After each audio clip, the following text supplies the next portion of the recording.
ఓం శుక్లాంబరధరం విష్ణుం శశివర్ణం చతుర్భుజం ప్రసన్నవదనం ధ్యాయేత్ సర్వవిఘ్నోపశాంతయే. ఓం. Dear friends, we are seeing the Sankhya Yoga of Bhagavad Gita and we were reading the shloka number 40. That is, Nehabhikramanashosti pratyavayo na vidyate swalpamapyasya dharmasya trayate mahato bhayat. So Krishna is saying that there is no wastage of effort in this particular path called Karma Yoga.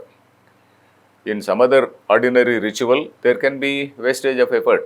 And if you are not doing a particular karma in a very, very meticulous manner, it may boomerang. There is a word called boomeranging. So it may boomerang and give a negative result. But in this process called Karma Yoga, there is no such boomerang and there is no wastage of effort. Whatever little you do, it will give you that amount of purity of mind. So he is saying that. And he says, Swalpamapyasya dharmasya. That this Karma Yoga, even if you do a little bit, trayate mahato bhayat, and it is going to help you from that, to help you to avoid that Janma Marana cycle. Because to some extent, whatever little extent you do, to that little extent, that purity of mind is achieved. So, we come to the next shloka where he is talking that one has to have a focused approach in life. If you do not understand a thing properly, you will not have a focused approach in life. So that is what he is going to say in this 41st shloka. Vyavasayatmika buddhirekeha kurunandana bahushakha hyanantascha buddhayo vyavasayinam. Vyavasayatmika buddhihi. Vyavasaya, this word vyavasaya, in Telugu we have got a different meaning. Vyavasaya means agriculture, but in Sanskrit vyavasaya is not agriculture. Vyavasaya means determination, nishchayaha. Vyavasaya, nishchayaha. Vyavasaya is that nishchaya, the nishchaya is a determination. A person of resolute mind, a person who is able to decide, a person who is able to analyze a problem and decide what is the course of action, a person who is able to focus on a particular thing. So that is Vyavasayatmika buddhi. Vyavasaya atma, that is the nature. Vyavasaya, nishchaya is its very nature. Vyavasaya atma means nature. Vyavasaya atma yasyaha buddhehe. That is Vyavasayatmika buddhi. That is a buddhi for which the very nature, its very nature is very determined. A person of determined mind. So that is what? Vyavasayatmika buddhihi ekeha kurunandana. For example, if you are in Sankhya Yoga, that is, you are doing that analysis of what is right and what is jiva and what is ultimate reality, etc. There is no confusion in that, because that is a proper something which is, that knowledge is something which is based on proper investigation, and while doing that investigation there is a proper logic which you are following, and in that process you are learning something. So there is no confusion in that Sankhya process, Sankhya path. In this Karma Yoga path also there is no confusion, because you are doing action without seeking the fruit of that action. Of course, that we are going to see what it is and how it works out and all that, but tentatively it is enough if we know we can know that Karma Yoga, it says that a person has to do karma without seeking the fruit. I also told you that it doesn't apply to your day-to-day karma of going to office and getting your paycheck. It is referring to various Shastriya karmas. And Shastriya karma, when you are doing it, there is no confusion, because you are doing a particular work just without asking for the fruit of it, just for the welfare of all the people, just for the welfare of society. That is basically in the interest of what Krishna is going to say, Lokahita. For that Lokahita, Loka Sangraha, we are going to do. So for that, Vyavasayatmika buddhihi ekeha kurunandana. Krishna is addressing Arjuna as Kuru Nandana. Nandana means Nandayati iti Nandana. That is, one who makes somebody happy is Nandana. And whom is he making happy? Arjuna is making the Kuru Vamsha happy. Kuru Nandana. He is the cynosure, as we say, the cynosure of all eyes. We use that word in English. So he is the darling of all people. And the moment you see Arjuna, all the entire Kuru clan is so happy. So that is what Kuru Nandana means. O Kuru Nandana, Vyavasayatmika buddhihi ekeha. That is, because in this Karma Yoga, the final objective, what is the final objective in this Karma Yoga? the final objective is to attain that chitta shuddhi or antahkarana shuddhi, which will enable a person for further that to the next class. That next class, what is that next class? Next class is the class of Sankhya or Jnana, the path of Jnana. He has to first of all perform his karmas in such a way that it purifies the mind and then be eligible. It is like passing the preliminary exam and he will go to the next exam. That is the result in that particular karma yoga. And it is the first step for that Atma Jnana. And here, this is something which is a Vyavasayatmika Buddhi. That is where there is a clear understanding, there is no confusion. Ekeha Kurunandana. But on the other hand, Bahushakha Hyanantascha. Bahushakha, various types of so many branches and then so many types of ideas, diverse ideas which are coming and disturbing us. When there is some rational inquiry or when rational approach is absent, then we get drifted. We get drifted by various thoughts and we get drifted from this point to this path to that path. We will not be following one particular path. Sankhya path, there is no confusion. This yoga path also, once you are determined, once you have decided, there is no confusion. But if you are doing karma for the sake of result, etc., then obviously you are moving from this to that. Somebody comes and says, okay, you follow this path, this is better. And somebody says, okay, you follow this path. Of course, nowadays, we also know that there is so much of religion, so many religions also propagating. You come to our religion, come to our religion. So that also is there. So in our society, of course, that changing the religion is not there. But a person, he finds all these things in the Vedas. For example, in Vedas, you find hymns on Rudra. Vedas is the same Veda. It also has so many stotrams on Vishnu, so many stotras on Indra, so many stotras on Agni, so many stotras on Varuna, etc., etc. Somebody may follow one deity, somebody may follow something else, somebody may follow something else, and finally you may be drifting from here, there, etc., etc. Bahushakaha, Anantascha. And Vedas, why do Vedas do all these things? We may get it out. We may say that why do Vedas give so many options? That is because the way the universe is visualized is like that. One may get it out? Why should you have this Indra, Varuna, this, that, etc., etc.? For this, we have to read a particular Brahmanam called Shakalya Brahmanam in the Brihadaranyaka Upanishad. The Brihadaranyaka Upanishad, it tells the reality is only one. And that one reality, which is that Satyam Jnanam Anantam Brahma, is manifesting in so many ways.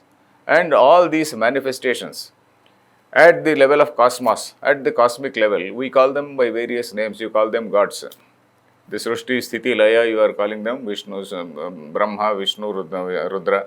And some other things you are calling them as Vasu, Rudra, Aditya. So many types. All these are manifestations which are also present in what is called the microcosm, which is the human body. This human body is basically derived from the macrocosm. So all what we call gods, etc., etc., these are all various names which we have given to various cosmic functions or various cosmic manifestations. So this is what we have to understand from that Shakalya Brahmanam. And all these things are allowed. And in addition to that, if we see from a sociological standpoint also, if we see, various traditions existed in the society at that time. And when the Vedas, they were all visualized by the Rishis, and they also accommodated all these people, all these traditions. Okay, somebody is worshipping Ganesha. Okay, involve that Ganesha also as you bring that Ganesha also into the mainstream. Bring that Ganesha into the mainstream and also say, Yam Brahma Vedanta Vido Vadanti, Param Pradhanam Purusham Tathanye, which is a sloka which says that Ganesha, he is also Brahma. Yam Brahma Vedanta Vido Vadanti, Param Pradhanam Purusham Tathanye, Vishwadgateh Karanam Ishwaram Va Tasmai Namo Vigna Vinayakaya. So something like that. So Vinayaka is again brought into the mainstream. Somewhere else, some other god is there. He is also brought into the mainstream. We did not demolish, we did not destroy as it happened in other places. In all other places, in all other parts of the world, when a system came, they destroyed all other systems. In our society, it did not happen. So that is the reason, from a sociological point of view, we see that so many things are accommodated. And Vedas is like our Swamiji, my Guru Tattvavidananda says, Vedas are like a super mall. In that super mall, you get so many things. What all a human desire. Human desires are also infinite, and human nature also is very, very diverse. We are going to see that human nature, sattva guna, rajo guna, tamo guna, Krishna is going to say. And depending on our guna, depending on our characteristic, we want this, we want that. So somebody wants Lakshmi, somebody wants Saraswati, somebody wants Parvati, somebody wants something else, Hanuman, somebody wants somebody else. So you get all these things, hymns and so many mantras and all these things in the Vedas. And in fact, if you go to a place like, if you go to a thing called Atharva Veda also, it has got so many, what can we say, special schemes for all types of demands. For example, a king is going to be coronated. While coronating a king, you are invoking the powers of all the gods into that king. A king is the representative of Agni, a king is the representative of Indra, a king is the representative of Varuna, a king also has the that strength of Yama. So a king, he is the repository of all the strength of all these 5 deities. So that is some mantras are created and some mantras are told. So that the king, he knows his responsibility. That is a sort of initiating that king to sit in that chair, and he has to assume his responsibility in a proper way. That is somewhat like reading out his, what we can call, whenever you take a new job, there is called a job profile. In that job profile, you have to do this, you have to do this, you have to do that. For a king, who has to say? A king, for a king, the only person who can say is the Purohita, and Purohita also cannot say himself. Purohita has to only invoke the power of the Vedas. Okay, Vedas say like this, I am going to chant some mantras, and I am going to give you all the blessings of Indra, Varuna, etc. to you. So the king has to jolly well listen. And the king will also realize, yes, I have to function like Yama. Yama means very, very judiciously. I have to function like Yama. And Indra, like Lord Indra, I have to be very, very benevolent. And like Lord Varuna, I have to be very, very strong against my enemies. So like that, so he realizes his powers. So Atharva Veda is something which is also tailor-made. It also gives so many solutions, some tailor-made solutions for various situations. So like that, the Vedas, they are all like that. The Vedas, they give all such things. And then Bahushakha Hyanantascha. When we say Bahushakha, people also can misunderstand why there is so much of duplicity, why there are so many gods, etc. I was just telling you, it is only one reality which is manifesting as so many things. So a person who has not studied or at least heard Bhagavad Gita, a person who has not known what is the final message of the Upanishads, even our own people, he may be a Hindu, a highly educated person may be otherwise educated, he may be a professor in mathematics, he may be a professor in something. But if he has not studied Gita, he is totally ignorant about the nature of reality. He is totally ignorant about what exactly is there in our texts. So our texts, they talk about only one reality which is manifesting as so many. So, and educated people also will feel, if they do not know the fundamentals, they will also feel, okay, we are all polytheists, we worship all types of gods. So we will be condemning ourselves, saying that we are all polytheists and all that. It is not polytheism. Apparently, outwardly it is appearing as polytheism. It is accommodating so many things. And even this polytheism is only a manifestation of only one reality in so many forms. So that is what we have to see. So here, Vyavasayatmika buddhi rekeha kurunandana, Bahushakhaha anantascha, Bahushakhaha. So many channels are there, so many Bhedas, so many different paths are there. Anantascha, endless, Buddhayaha, Avyavasayinam. Avyavasaya means, Vyavasaya is Nishchaya, determination. Avyavasaya means lack of resolve, lack of determination. Or rather, just moving from one to another, somebody comes and says, okay, you do this, you go to this particular temple, you are going to get all your kamanas. You will fulfill, all the kamanas will be fulfilled. Somebody will come and say, no, you go to this dargah. Okay, he will also go to that dargah. So when we are driven by our desires, kamas, they will drive us to so many places. Kama the desire, kama not necessarily, not sex alone. Here we are not referring to sex at all. Kama means desire. So the human desires, they drive us to so many places. Bahushakha, anantascha, Buddhaya avyavasayinam. So all our aspirations, so many innumerable aspirations, they drive us in innumerable directions.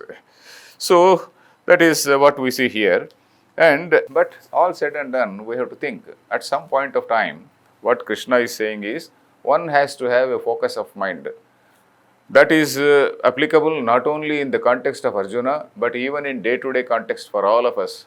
For all of us, this shloka is applicable because at some point of time, we have to sit back and think. We have to sit back and examine as to what exactly we are doing. What is it I am doing? Leave alone that final analysis called who am I, etc., that is the next level. But basically at the first level, what is it I am doing? Suppose I go to office and I am pushing all the files. And while pushing the files, okay, there is some sort of discretionary powers, etc. Am I using my discretion in a proper way? Because in every file, there is also a life. In bureaucracy, they say, file means a life. F-I-L-E, file. Change the letters, it also becomes a life. Then in every file, there is also a life. So in bureaucracy, they say, you have to see the life. You have to see the man behind the file. So that sort of discretion, are you using your discretion in a proper way? And when you do that properly, after some time, that becomes karma yoga. Because karma yoga is not blindly pushing a file. Karma yoga is also seeing the man behind the file. Karma yoga is trying to help. Karma yoga is trying to help people. And within whatever limits you are, whatever limits you can help, you are going to help that person. So that is becoming karma yoga.